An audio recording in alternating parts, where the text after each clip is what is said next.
Bismillahirrahmanirrahim. Assalamualaikum warahmatullahi wabarakatuh. Semangat pagi. Salam dahsyat, salam hebat luar biasa. Security Indonesia Channel, channelnya Security Indonesia. Pada kesempatan kali ini seperti biasanya kita berjumpa lagi. Walaupun perjumpaan ini hanya lewat media sosial, tetapi mudah-mudahan dalam perjumpaan ini menjadikan suatu nilai tambah untuk menambah wawasan kita terhadap ruang lingkup satuan pengamanan atau security. Mudah-mudahan apa yang kami sampaikan menjadikan sebuah sumber ilmu pengetahuan, menjadikan sebuah bekal untuk menghadapi atau melakukan sebuah pekerjaan kita sehari-hari, yang mana kita harus menjadi orang yang profesional di dalam melakukan sebuah pekerjaan. Pada kesempatan kali ini kami akan menyampaikan tentang yaitu HRD, Human Resource Development. HRD itu merupakan sebuah atau suatu departemen yang mana mengelola sumber daya manusia dalam suatu lembaga. Itu yang dimaksud dengan HRD. Itulah saudara-saudaraku, rekan kerja satuan pengamanan atau security dimanapun Anda berada. Mudah-mudahan apa yang kami sampaikan tentang HRD ini menjadikan sebuah ilmu pengetahuan. Jadi kita sebagai satuan petugas keamanan, kita itu paling tidak mengerti apa sih yang dimaksud HRD itu. Jangan kita itu asal ikut-ikutan, jangan kita hanya sekedar tahu, tetapi paling tidak kita mengerti apa yang dimaksud HRD. Oke teman-teman, rekan kerja satuan pengamanan atau security dimanapun Anda berada, HRD itu merupakan suatu departemen yang mana mengelola sumber daya manusia dalam suatu lembaga. Dan posisi HRD itu merupakan bagian yang sangat terpenting di dalam sebuah perusahaan, karena hal ini berkaitan dengan sumber daya manusia bagi perusahaan tersebut. Sehingga tidak jarang seorang HRD itu mendapatkan otoritas yang sangat tinggi. Dan demikian juga di dalam manajerial perusahaan, di dalam mengambil sebuah kebijakan untuk karyawan-karyawannya. Jadi HRD itu biasanya, atau bukan biasanya lagi, tetapi posisinya sangat penting. Apa sih sebetulnya tugas dan tanggung jawab daripada HRD tersebut? Tugas dan tanggung jawab HRD itu berhubungan dengan sumber daya manusia. Maka seorang HRD harus memahami tugas dan tanggung jawabnya secara detail atau sebagai berikut apa yang akan kami sampaikan. Seorang HRD yang pertama harus memiliki tanggung jawab mengelola dan mengembangkan sumber daya manusia, mulai dari perencanaan, pelaksanaan, pengawasan terhadap sumber daya manusia di dalam pengembangan kualitas sumber daya manusia tersebut. Itu yang pertama.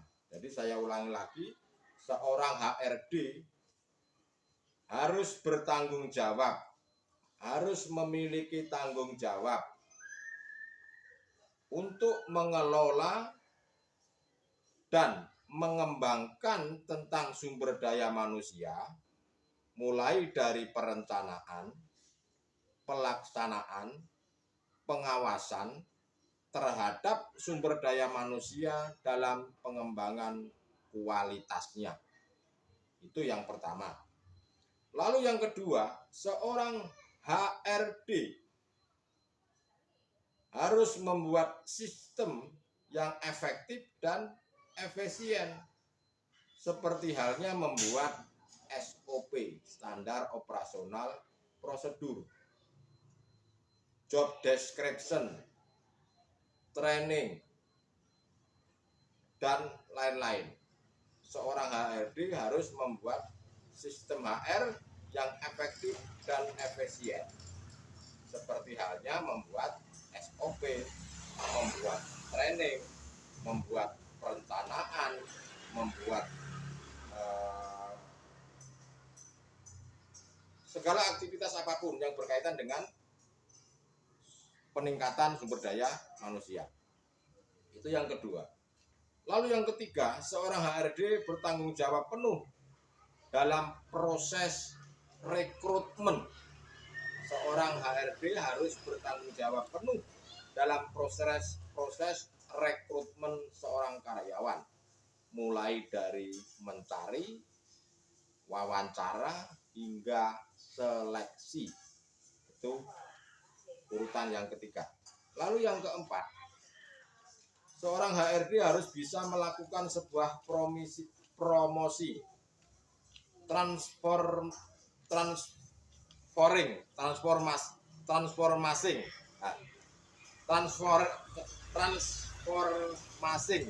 apa artinya itu? Itu kalau salah. Dan demonstrasi pada karyawan yang dianggap perlu, harus melakukan sebuah promosi, harus melakukan sebuah perubahan pada karyawan yang dianggap itu perlu. Lalu yang berikutnya adalah seorang HRD harus melakukan kegiatan pembinaan, melakukan kegiatan pelatihan, atau melakukan sebuah kegiatan-kegiatan yang berhubungan dengan pengembangan kemampuan, potensi mental, keterampilan, dan pengetahuan karyawan yang sesuai dengan standar perusahaan. Jadi seorang HRD yang kelima harus bisa melakukan kegiatan pembinaan, harus melakukan sebuah pelatihan, atau melakukan sebuah kegiatan-kegiatan yang berhubungan dengan pengembangan kemampuan tentang potensi mental, keterampilan, dan pengetahuan karyawan yang sesuai dengan standar perusahaan. Lalu yang berikutnya, seorang HRD harus bertanggung jawab pada hal-hal yang berhubungan dengan absensi, perhitungan gaji, atau mengenai bonus atau yang berkaitan dengan tunjangan. Seorang HRD harus memiliki tanggung jawab hal-hal tersebut, absensi, perhitungan gaji, bonus, tunjangan, dan lain-lain sebagainya. Itu seorang HRD harus bertanggung jawab tentang hal itu. Yang berikutnya, seorang HRD harus membuat kontrak kerja karyawan serta memperbarui masa berlakunya kontrak kerja. Lalu yang berikutnya, seorang HRD harus melakukan sebuah tindakan disipliner. Harus melakukan tindakan disipliner pada karyawan-karyawannya yang melanggar tentang peraturan atau kebijakan perusahaan hingga melakukan pemecatan. Jadi harus melakukan sebuah tindakan disiplin. Seorang HRD juga harus memberikan contoh disiplin. Bukan hanya memerintahkan disiplin, tetapi seorang HRD juga harus menjadi contoh, menjadi seorang disipliner. Jangan hanya bisa memerintah, tetapi tidak bisa mengerjakan sendiri. Seorang HRD harus menjadi contoh dan melakukan tindakan disiplin pada karyawan yang melanggar peraturan atau kebijakan perusahaan sampai dengan melakukan sebuah pemecatan. Lalu apa kriteria agar bisa menjadi seorang HRD? kriteria agar kita bisa menjadi seorang HRD itu harus memiliki jiwa kepemimpinan yang baik, memiliki kemampuan komunikasi yang baik, dapat menerjemahkan strategi perusahaan dalam bentuk kebijakan yang tepat. Lalu seorang HRD harus dapat mengelola perubahan-perubahan yang terjadi di dalam perusahaan secara efektif. Lalu yang berikutnya, seorang HRD harus memiliki kemampuan yang dapat mempengaruhi dan memahami tentang orang lain. Lalu yang berikutnya, seorang HRD harus memiliki kriteria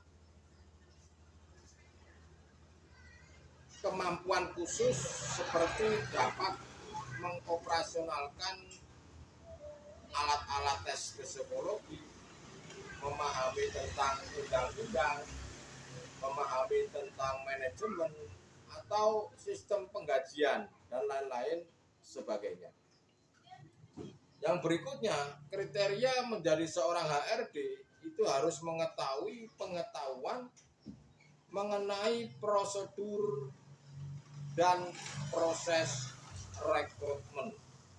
Jadi tidak asal merekrut orang tetapi tidak bisa atau tidak tahu prosedur-prosedurnya, bagaimana cara merekrut orang, pembinaan sampai dengan pemecatan bila itu diperlukan.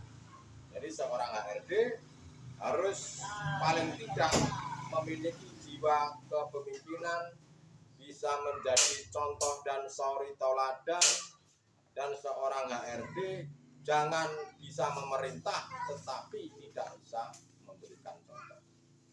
Itulah saudara-saudaraku, rekan kerja dimanapun Anda berada, tentang HRD. Mudah-mudahan apa yang kami sampaikan ini bermanfaat. Yang terpenting seorang HRD adalah tugasnya itu sebagai pengembangan kemampuan pegawai dalam potensi kerjanya. Lalu yang berikutnya, yang terpenting seorang HRD itu bisa menyelesaikan tentang observasi, empati, bisa berdialog dan bisa introspeksi. Baik introspeksi di dalam dirinya sendiri ataupun introspeksi untuk perusahaannya yang mana dia bekerja. Itulah saudara-saudaraku mengenai tentang HRD atau tugas dan tanggung jawabnya. Terus bagaimana kriteria menjadi seorang HRD, dan yang terpenting seorang HRD harus bisa mengembangkan kemampuan pegawai dalam potensi kerjanya. Mudah-mudahan apa yang kami sampaikan walaupun sedikit bermanfaat. Terima kasih. Tetap semangat, salam dahsyat, salam hebat luar biasa.